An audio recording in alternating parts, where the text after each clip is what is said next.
Did your son go with you to San Antonio when you fought Ray? No, he was home watching on TV. Oh, okay, okay, And okay. I give his mom credit because she sent me a video of him watching my entrance on Monday Night Raw. And he was 5, dude. And he was doing my entrance in front of the camera. Like his mom was recording him watching the TV. And he's watching me on Raw. Oh, damn. And then after that, he got to watch me wrestle his favorite wrestler. And I can't even imagine what that's like to be 5. Yeah. To watch your dad on Monday Night Raw wrestle your favorite wrestler. Yeah. You know? So that's, and I will always be beyond grateful to Paul Heyman because Heyman did that. That was all Heyman. Heyman was solely responsible for me coming back at the Rumble. Oh, for the spot with Brock?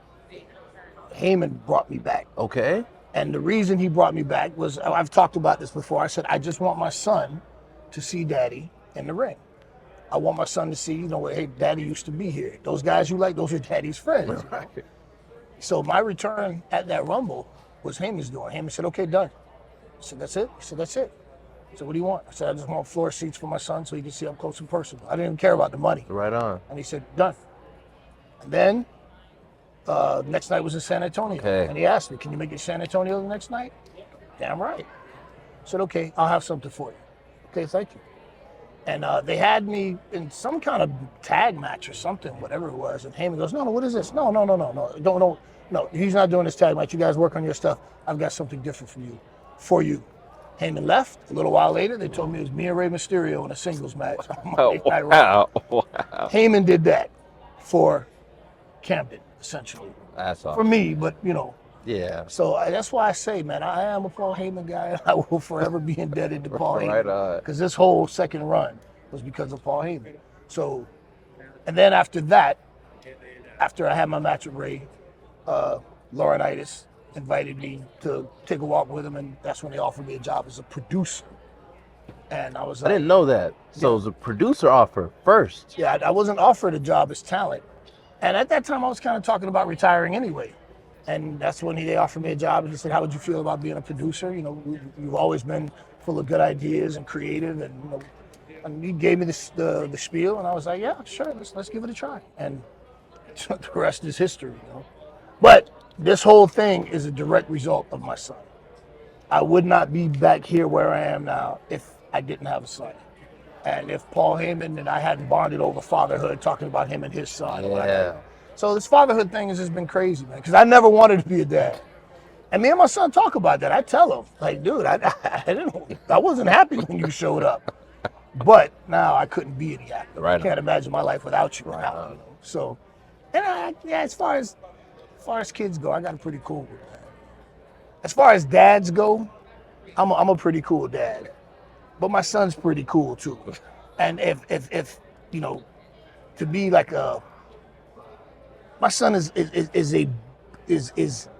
every boy dad's dream. Like he loves martial arts and jiu-jitsu and wrestling.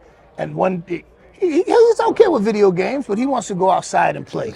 I never have to send him outside. Yeah, right He on. wants to ride his bike and go play soccer and basketball. He was in the backyard for a few hours one day, and he left.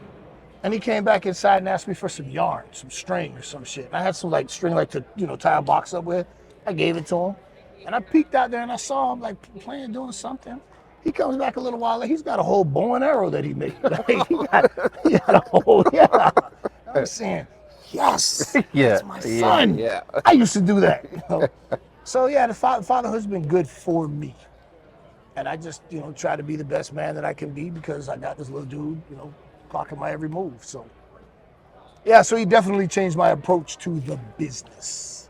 It's a business. It's about money. This is how you take care of your family if you got one. Yes, you can practice your art however you want to practice your art. But the name of the game is drawing money.